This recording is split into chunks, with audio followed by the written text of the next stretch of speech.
Lula na capa da Time, vamos ver. Henri Bugalho falando sobre o Lula na capa da Time. Eu fui obrigado ontem a tirar um dia de folga forçado, porque eu tinha muita coisa para resolver, burocrática.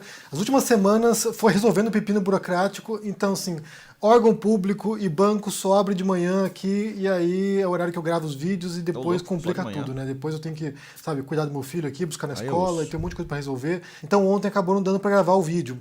Mas hoje vamos falar sobre o assunto que dominou as manchetes ontem, que muita gente estava debatendo, brigando por causa disso, que foi a capa da revista Time Brigando com o Lula. O Lula apareceu na capa da revista Time e com o título O Segundo Ato do Lula. O líder mais popular do Brasil tenta retornar à presidência.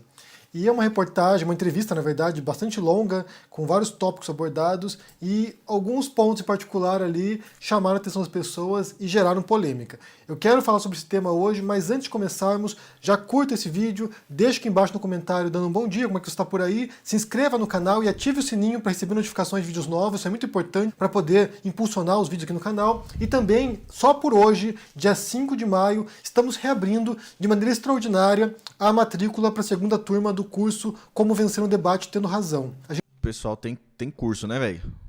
Meu amigo, puta, a internet virou um curso.com, né, velho? Porra, é curso demais, velho. A gente abriu a segunda turma semanas atrás e Essa parada, mano... Putz, mano, o que vai ser no final desses cursaiada pra todo lado, né? Muito curso, mano. algumas pessoas me escreveram dizendo que não tiveram tempo de se inscrever, que não viram, que perderam o prazo. Então, só hoje, dia 5 de maio, até meia-noite, você pode ir lá se inscrever e participar dessa turma. O link está aqui na descrição. Vai lá, confira. Caso te interesse, participe, porque é um curso para ajudar a argumentar melhor, a pensar de maneira reflexiva o mundo também e a si próprio. Então, é bem interessante. E também falamos sobre falácias lógicas, erros argumentativos. Vale conferir. Link na descrição. Então, vamos falar sobre a revista Time, a capa da revista Time com o Lula. Primeira coisa que é importante deixar claro aqui é que um argumento usado pelos bolsonaristas é que a revista Time se tornou irrelevante, que o Lula aparecer lá não quer dizer grandes coisas. Isso não é verdade, a revista Time é uma revista relevante ainda. Todos os anos, por exemplo, eles selecionam, né, quem foi a personalidade do ano, a pessoa do ano, e isso é uma coisa muito importante, tanto que os bolsonaristas queriam que o Bolsonaro aparecesse em outras edições, e nunca apareceu.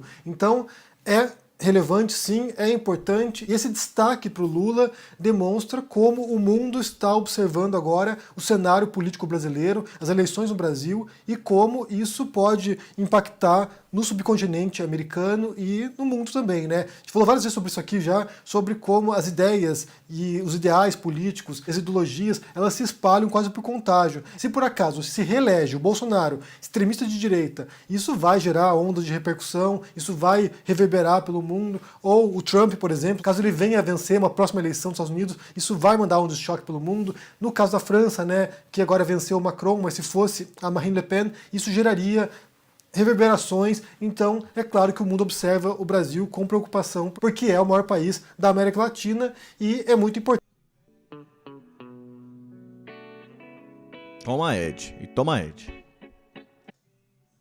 Ou já foi muito importante no cenário global, então eles esperam que uma voz moderada, uma voz mais sensata possa reassumir a liderança do Brasil e pôr de novo o Brasil entre os principais players globais. Então há uma expectativa de que o Lula venha nesse sentido de novo, né? Porque ele já foi presidente, tem uma trajetória que foi muito elogiada na época, tanto que ele deixou lá a presidência com recorde de aprovação. Então há uma expectativa de que isso possa acontecer. A reportagem tem pontos tranquilos ali, né, que eu vou trabalhar aqui inicialmente, depois a gente entra nos pontos polêmicos.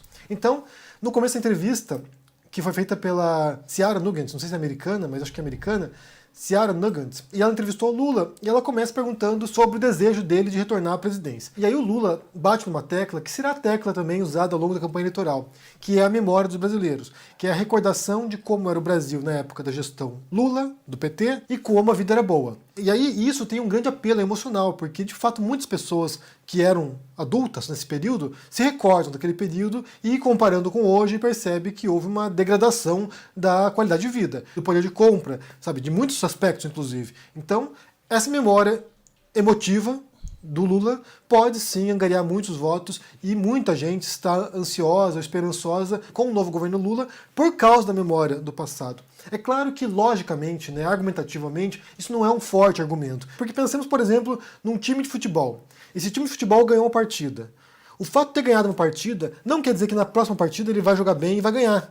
Então, assim, o que aconteceu no passado não quer dizer que no futuro ou no presente será igual. Então, há um apelo emocional, mas nada garante que um retorno do Lula será igual ao que foi 2003 em diante. É preciso ter esperança, é preciso ter, sabe, expectativas positivas, mas também com um pouquinho de ceticismo. Acho que vale a pena aqui a gente ter um pouco de senso crítico também, né? Parar e pensar, será que as condições agora são idênticas ao que era em 2003? Será que há possibilidade de o Brasil se tornar de fato o que já foi? É claro que quando tem a intenção de fazer isso, quando tem a ambição de fazer isso, as chances de acontecerem são muito maiores do que quando você tem alguém como Bolsonaro que não tem essa intenção, que tem a intenção de destruir o Brasil, que tem a intenção de deteriorar a relação brasileira com o resto do mundo, se tornar um páreo internacional, como disse o Ernesto Araújo, né, ex-chanceler, que dizia, nós queremos ser um páreo. Então, quando há alguém com intenção positiva, boa...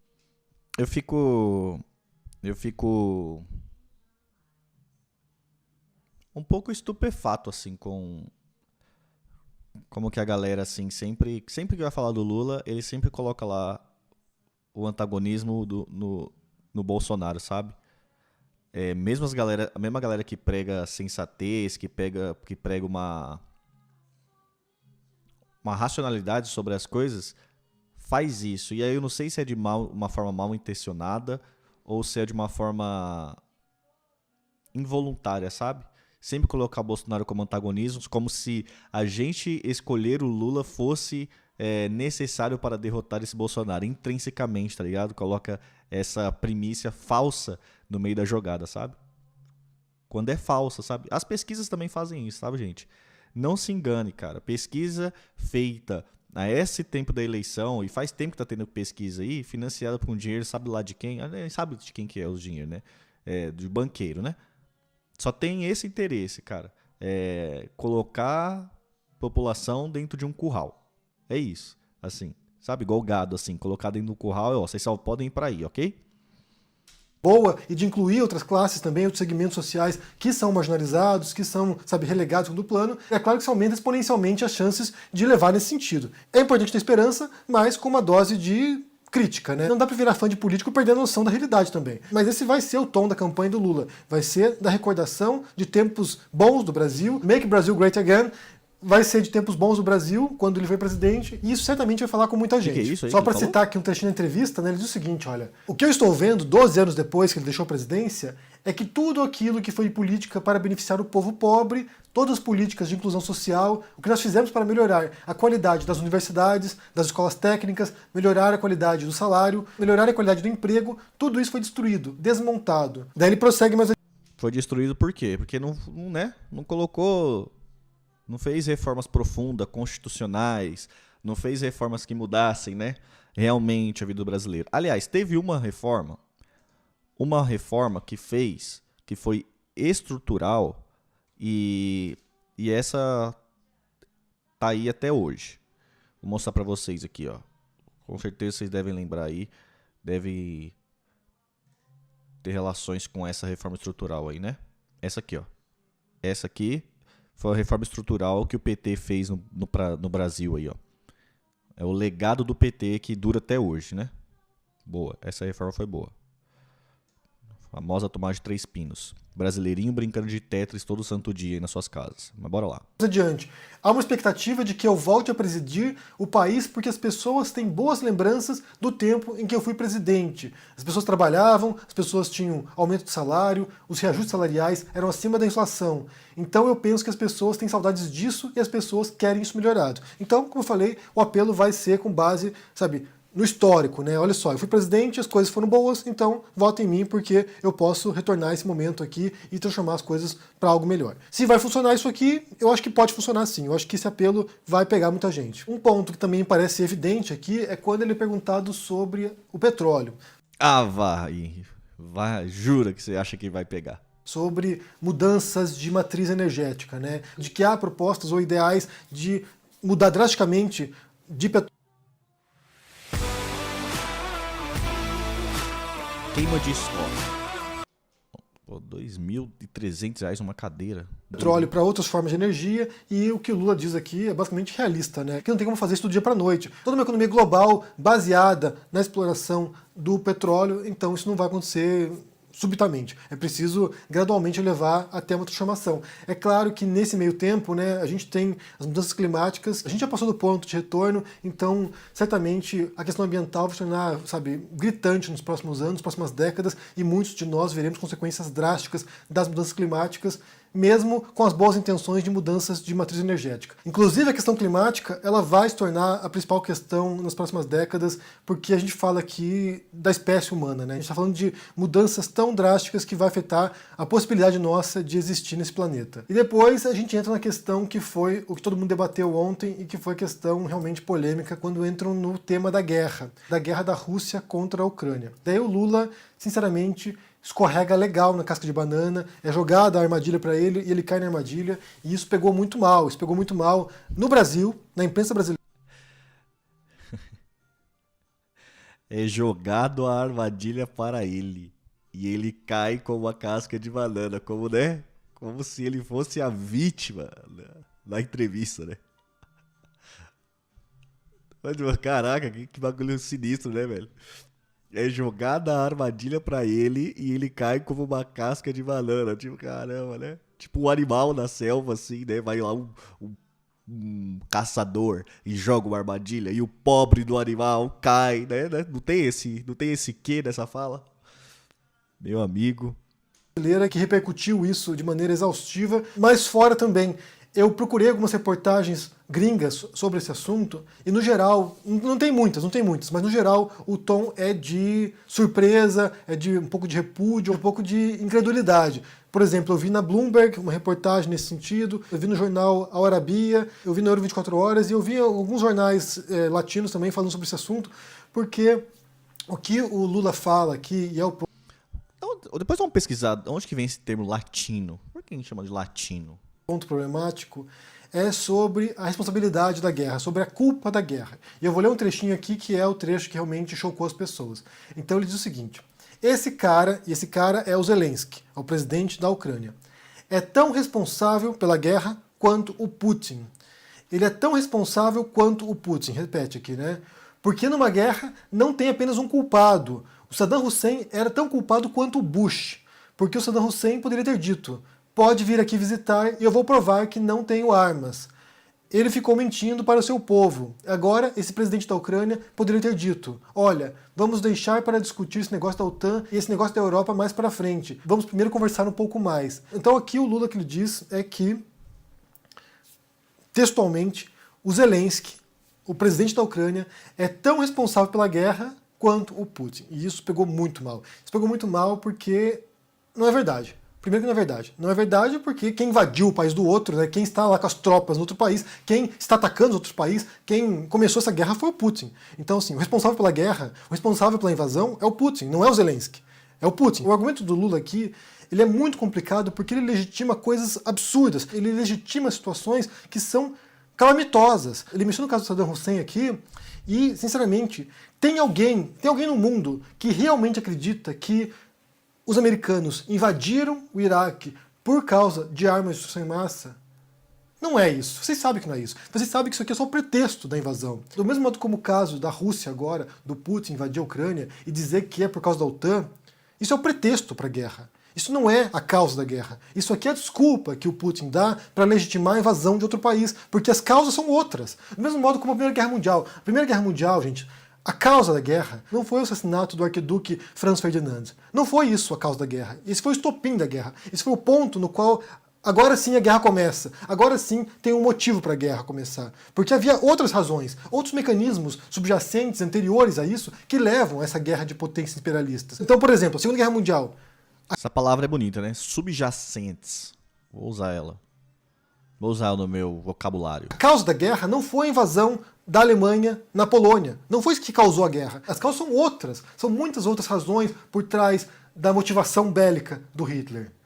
Então, nesse caso da Rússia, o responsável pela guerra é o Putin, é a Rússia. E aí você tem, né, o Lula falando isso, e ele insiste nesse assunto, ele se prolonga nesse assunto, ele realmente cai numa armadilha, e ele se deteu muito tempo sobre esse assunto. Ele poderia ter dito, olha só, a questão ali é complicada, eu não quero me intrometer, eu acho todo mundo errado nessa história. Ele poderia ter simplificado a resposta dele de modo a não se comprometer. Mas o que ele disse... Não tem armadilha nenhuma, Wayne. Para com isso. Bom, o Lula é um senhor já de 80, sei lá, 70 e poucos anos, 80 anos, velho. Tem nada de armadilha nisso, mano. A pergunta foi clara e objetiva e o cara poderia responder do jeito que ele bem puder. Tem nada de armadilha nisso. Para com essa porra de armadilha, cara. Que conversa de doido, velho. Armadilha, mano. O cara foi perguntado sobre uma opinião, o cara comentou sobre a opinião e Zé Fini, velho. Ué. Disse aqui é extremamente perigoso, porque isso aqui legitima a violência de um país contra outro. Ele está dizendo agora que os mortos na Ucrânia, famílias, crianças, adultos, idosos, ucranianos mortos agora, de certo modo, são tão responsáveis pela guerra quanto a Rússia invadindo. Soldados russos armados invadindo o país. Ele falou isso? Ele não falou isso, né? Ele falou que o presidente da Ucrânia, né? Não é que as pessoas. Caramba, que confusão, hein, o Henrique? Que confusão, hein? Isso é muito problemático. Vamos supor que os americanos houvessem invadido Cuba. O Lula usaria o argumento de que os cubanos são tão responsáveis pela guerra quanto os americanos? Não usaria esse argumento. Basta pensar na história da Revolução Cubana, né? Eles foram lá, fizeram a revolução, uma revolução que tinha moldes socialistas, ou moldes de esquerda, ou moldes nacionalistas, mas tinha moldes que eram anti-americanos em grande parte, anti-imperialismo americano, e depois vão lá e nacionalizam empresas americanas em Cuba. Então, assim, será que o Lula daria o argumento de que os cubanos provocaram a guerra contra os Estados Unidos, caso houvesse acontecido uma guerra, uma invasão americana em Cuba? Não, não usaria, não usaria. Se houvesse uma invasão americana na Venezuela, do Hugo Chávez, ele usaria esse argumento para legitimar, dizendo o seguinte, o Chávez é tão culpado quanto o Bush? Não usaria, não usaria, então é ruim esse argumento, é péssimo esse argumento, ele é problemático, mas é uma piscadela de olho, ele está mandando um sinalzinho aqui para uma boa parte da esquerda brasileira agora, que é pró-Rússia ou pró-soviéticos, né? Na verdade, tem uma parte da esquerda brasileira agora que acha que a Rússia hoje representa ou simboliza a União Soviética, que é algum tipo de confronto, do comunismo ou do socialismo contra o imperialismo americano. O que a gente tem hoje... Que viagem, mano. Caramba, o Henrique, como tá dando uns saltos lógicos assim, que eu não tô conseguindo pegar o fio da meada não, velho. Ô, louco. Que loucura, cara. Hoje é uma nação imperialista, a Rússia, fazendo uma guerra com fins imperialistas, contra outras nações imperialistas, ou mandando recado para outras nações, mas é um país imperialista. A Rússia é imperialista hoje, e essa guerra é uma manobra imperialista russa. Então isso é péssimo, e como eu falei, isso foi mal recebido pelo mundo. Não me parece que a mídia ocidental engoliu muito bem o que disse aqui o Lula. E só para ressaltar e reforçar aqui, a invasão da Ucrânia, o pretexto dado foi a OTAN, mas não é a razão da invasão. Não é. Tem que ser muito ingênuo para acreditar nisso. E isso de culpar a vítima, de culpar o país invadido, é a mesma coisa de você ter um marido que espanca a mulher e daí alguém dizer assim, mas o que a mulher fez para ser espancada? Qual é a culpa dela? Então, assim, não dá. Só para concluir esse vídeo aqui, eu não... Que viagem é essa, mano? Mano, eu não sei vocês, mas eu tenho uma opinião sobre isso aí. A seguinte opinião. Esse é o famoso clássico de assuntos do qual a gente não precisa ter opinião. Não precisa ter um lado, tá ligado? Porque assim, gente, ó, DNA histórico, a cultura de um povo é uma coisa muito louca, assim, que a gente não consegue entender, tá ligado? De longe e... características culturais de um povo também, mano, não dá pra entender assim só falando, só dizendo. Eu sou músico, eu sei disso, sabe? Por que tem muito esse negócio? Por que os brasileiros têm uma facilidade pra tocar samba, não sei o que? Cara, não sei explicar, cara. É uma coisa muito... é uma identidade cultural muito grande. Mas aí tem gringos que sabem tocar coisa... Mano, tem, mas assim, né, é uma coisa muito menos comum, sabe? Sei lá, igual jogar futebol ou coisa do tipo. São traços culturais muito profundos que nem a gente mesmo entende, sabe? Então, aquela confusão lá deles com eles lá, sabe? É uma coisa que é uma coisa tão deles lá, deve envolver traços tão fundos neles lá que, mano, ninguém sabe, tá ligado, velho? Pô, como é que eu aqui, um brasileirinho, que eu não consigo nem entender como é que eu sou um paulista, como é que um amazonense se vê no mundo, sabe? Como é que um nortista se vê no mundo, como é que um nordestino, como é que um sulista se vê no mundo, sabe? Já tem umas discrepâncias absurdas. Imagina como é que eu vou entender como é que funciona a mente de um russinho, de um ucranianinho. Cara, como é que faz o diminutivo de ucraniano? Ucranianinho. Lá na PQP, sabe? Pô, sei lá, velho. Não tem conhecimento sobre isso, não, cara. Nem conhecimento, nem vivência pra entender tantos traços culturais assim, cara. Não dá pra entender, não, velho. Não dá pra fazer uma opinião sobre isso, assim, sabe? Zero opinião sobre isso, cara. Não acho que o Lula vai perder nenhum voto por causa dessa fala dele sobre o Zelensky, sobre a Ucrânia, sobre a Rússia. Isso aqui não afeta o público geral, isso aqui não afeta, sabe, o eleitor geral. Mas o Lula tem caído em armadilhas, ele tem falado coisas problemáticas, e quanto mais ele cometer erros, melhor será para o Bolsonaro. Porque a gente tem que pensar aqui, gente, é o seguinte, eu já falei várias vezes sobre esse assunto. Por que melhor será pro Bolsonaro? Por que as outras pessoas não podem escolher outro candidato, o Henry? Não entendo isso, cara. Por que não pode escolher o outro? Por que não pode? Pô, acho que esse cara tá meio estranho. A gente não quer esse presidente atual. Esse Lula também tá com uns papos meio estranhos. Por que não pode escolher o outro? Por que é Bolsonaro? Você tá vendo, gente? Parece que implicância, mas sabe, essa galera tá sempre querendo colocar a gente num curral, sabe? O raciocínio do cara já pula direto pro outro, assim, sabe? Como? Por que seria assim? Por que não pode escolher outro candidato? Que loucura é essa, velho? Eu vou repetir, porque vale insistir nesse ponto. A gente tem 3 grandes grupos. Tem um grupo de progressistas ou de esquerda no geral, a esquerda. Tem um outro grupo que é a direita, isso no eleitorado, né? Entre as pessoas que vão votar.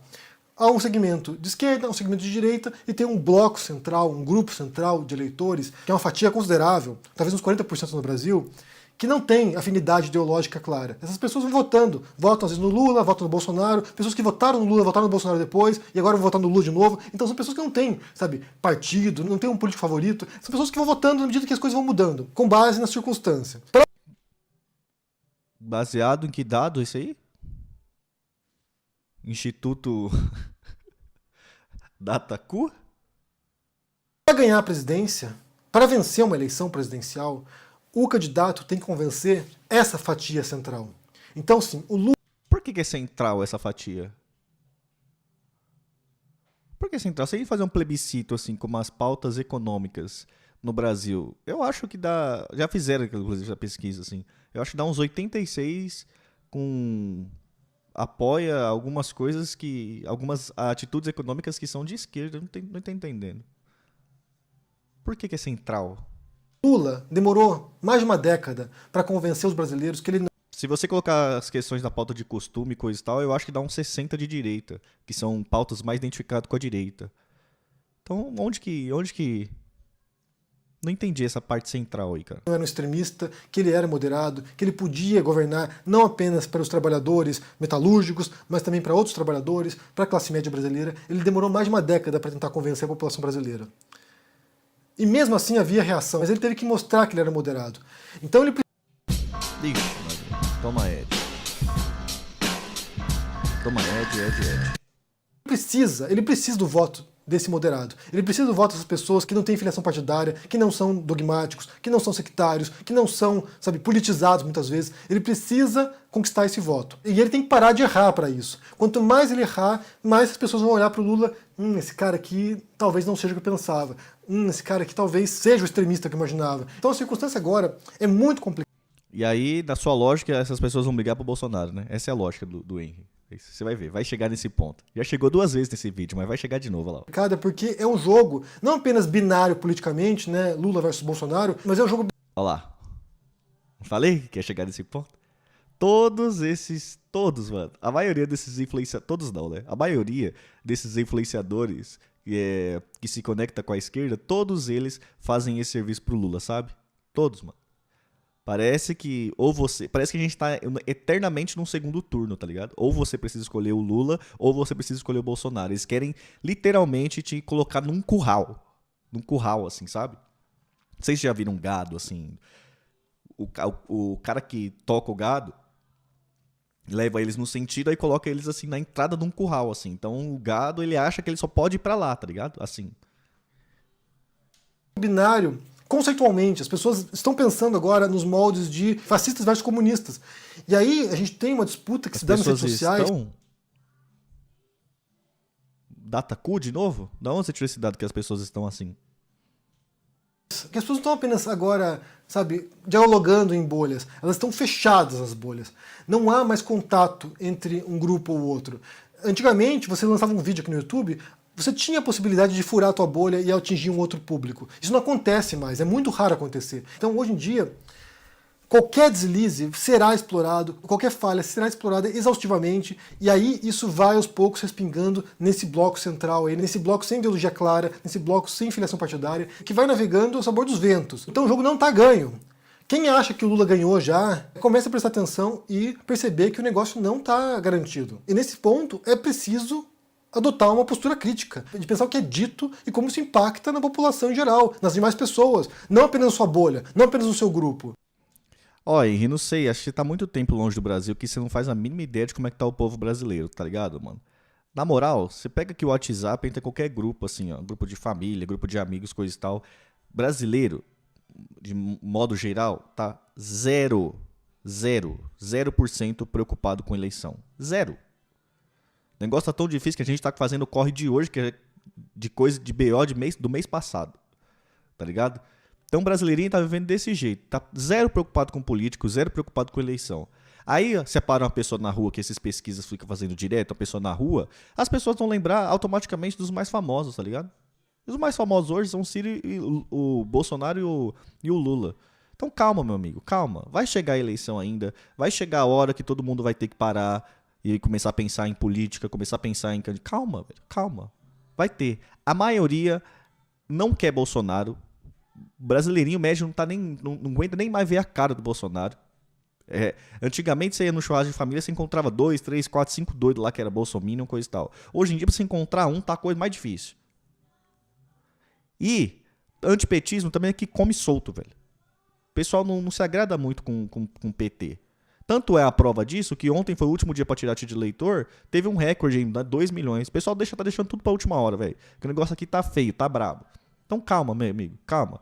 Não adianta querer colocar o povo nesse curral, não adianta querer forçar a gente a ter que escolher entre o ruim e o coisa pior. Esquece, mano. Fica tranquilo, velho. Respira aí, da onde você tá, da Espanha. Acho que é a Espanha que você mora, né? Respira aí, meu amigo. Calma, vai chegar seu momento, velho. Vai chegar o momento que o brasileirinho vai parar e vai mandar um recado muito bem dado na urna, viu? Pode ficar tranquilo. Porque, como eu falei, o voto da esquerda, o Lula já tem. Ele já tem esse voto. Ele não precisa conquistar, sabe, a bolha esquerdista. Ele já tem essa bolha com ele. Ele precisa conquistar agora o eleitor moderado de centro. Nós vamos ver se a bolha esquerdista vai aceitar algumas coisas. Vamos ver ainda. Calma, filho. Respira. Centro-esquerda, centro-direita, centrista. Ele precisa falar com Você tá muito emocionado. Tá querendo acelerar as coisas. Tá muito emocionado. Calma, velho. Segmento que não é deslumbrada pelo Lula. E aí ele precisa parar de errar. Quanto menos ele errar, maior será a chance de poder chegar na eleição forte e derrotar o Bolsonaro. E aqui eu repito um outro ponto, que seria necessário uma vitória esmagadora sobre o Bolsonaro, e não parece que vai acontecer isso. O cenário está estreitando agora, o Bolsonaro está crescendo, então... Bem, eu quero saber o que vocês pensam sobre essa entrevista do Lula para Não penso nada, cara. Nem lá fui ver, não. Como eu disse, o brasileirinho tá preocupado com outras coisas agora, mano. Tá preocupado com Lula e Bolsonaro, não. Pode ficar tranquilo, velho. Respira aí, tudo no seu tempo, velho. Respira.